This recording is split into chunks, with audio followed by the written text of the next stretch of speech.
दूध के बड़े भारी गुण बताए। अगर दूध पच जाता है तो रसायन का काम करता है, टॉनिक का काम करता है। शास्त्रों ने कहा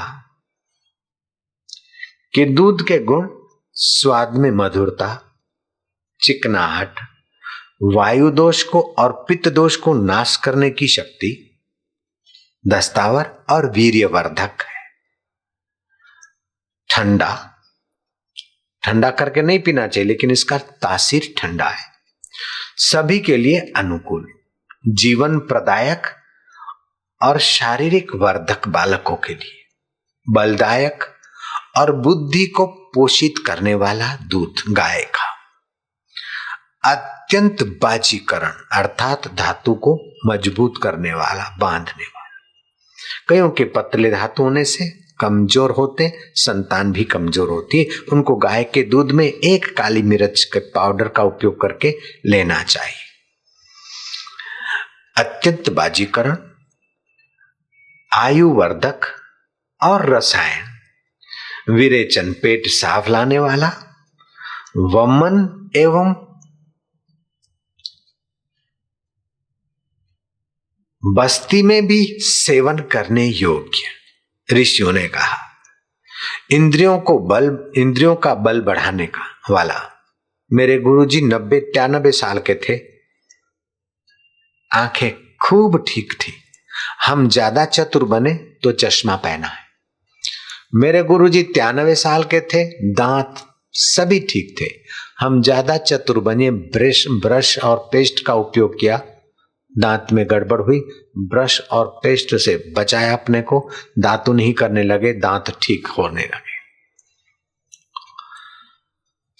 तो आपको दातुन का उपयोग ही करना चाहिए। ब्रश हो, पेस्ट हो तो उसको फेंक देना, दूसरों को मत देना, ताकि उनके दांत कमजोर ना हो। इंद्रियों का बल बढ़ाने वाला, जीर्ण ज्वर और मानसिक रोगों को मिटाने की क्षमता रखने वाला गाय का दूध। देसी गाय जो सुअर के अंश से और दूसरे 4 प्राणियों के अंश से शंकर गाय बनी है, उसके दूध में ये दम नहीं है, उसके घी में वो सुगंध नहीं है। विदेशी गाय अथवा शंकर गाय के दूध से तो ऐसे ही फाका भला।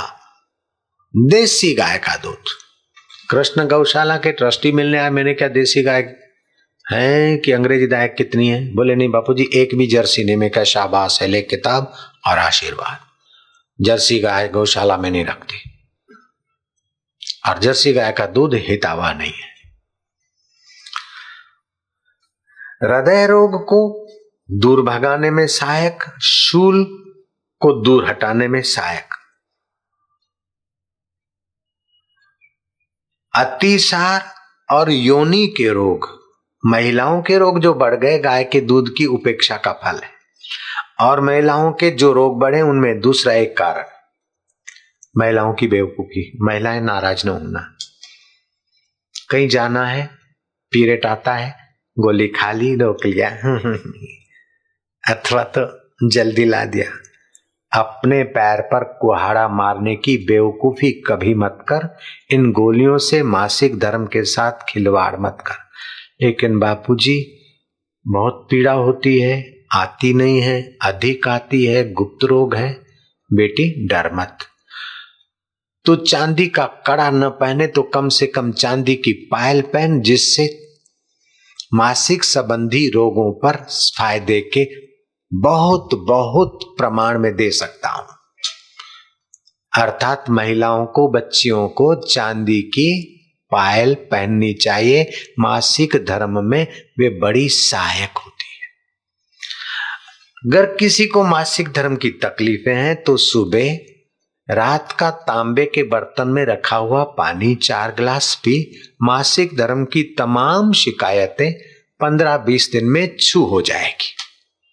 कब्जियत की शिकायत 8 दिन में छू हो जाएगी। एसिडिटी और गैस की शिकायत 1 महीने में छू हो जाएगी। दमा और टीबी आदि 3 महीने में छू होने लगेगी। जोड़ों का दर्द आदि 6 महीने में छू होने लगेगा। पानी प्रयोग के और भी कई फायदे हैं।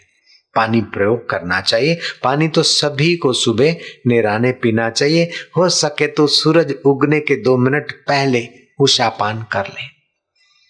ज्यादा ठंडा भी नहीं और ज्यादा गर्म भी नहीं। हृदय रोगों को, शूल को आदि को तो गाय का दूध दूर करता है। थकावट को और घबराहट को मिटाने के लिए भी गाय का दूध औषध का और टॉनिक का काम करता है तथा गर्भपात में भी निरंतर हितकारी है। गर्भपात के रुग्ण महिलाओं को भी गाय का दूध वरदान रूप है, सुरक्षा करता है। जब दूध में इतने गुण हैं तो उसके न पचने से अथवा उसके विकृति से अवगुण भी इतने हो जाते। दूध को अधिक उबाल दिया तो वो पचने में जो थोड़ा बहुत भारी है वो अति भारी हो जाता है, अजीर्ण बनता है, फिर कफ और वायु बढ़ाता है, कब्जियत और बीमारी बढ़ाता है। इसलिए दूध को ज्यादा उबालना हो तो जितना उबालना है उतनी मात्रा में थोड़ा पानी डाल देना चाहिए। भैंस का दूध इतना गुणकारी नहीं जितना गाय का दूध गुणकारी। दूध के गुण सुन लिए लेकिन दूध के अवगुण भी सुन लो। पनीर बनाकर खाया तो तुम्हारी खैर नहीं। हार्ट अटैक अथवा तो बाईपास सर्जरी का आप बीज बोते हैं, वो पचता नहीं मावा, काफी तो निकल जाता है ऐसे ही, बाकी कुछ अंश में रहता है, वो रक्त के साथ उसके कण घूमते रहते हैं। पनीर हो, चाहे रसगुल्ला हो, चाहे मावा हो, चाहे और चीज कुपाच्य हो, वो आपकी नाड़ियों में सूक्ष्म रूप से पड़ी रहती, दोषों में रक्त के प्रवाह के साथ थोड़ी बहुत हिलती धुलती। जब यहाँ हृदय को रक्त सप्लाई करने वाली नाड़ी में गुंजाइश होती, 50 साल के बाद बुढ़ापा होता है, रोग प्रतिकारक प्राण शक्ति कमजोर होती, तो वे कण कहीं इकट्ठे हो जाते। जहां पान की पिचकारी होती दूसरी वहीं लोग मारता है, जहां सीटी लगी होती वहां दूसरा बच्चा वहां सीटी मार देता है, पिचकारी मार देता है। ऐसे ही जहां एक कण, जहां कचरा है दूसरा कचरा वहां आ ठहरता है। ऐसे ही जहां 10 सत्संगी है वहां 10 और आ जाते हैं, और जहां बदमाश 10 बैठे हैं तो 5 और वहां आ जाएंगे। ऐसे तुम्हारे शरीर की व्यवस्था भी ऐसी है। तो जो नहीं पचे हैं और रक्त के साथ वे सूक्ष्म तर कण घूम रहे, वो आपकी उस नाड़ी में आपके प्राण शक्ति कमजोर होते ही वहां रुक जाएंगे। फिर दूसरे रुके, तीसरे रुके, तीसरे, धीरे धीरे वो सप्लाई की गली सकड़ी होती जाती है। आपको बाईपास सर्जरी करने की नौबत आती है अथवा हार्ट अटैक की नौबत आती है।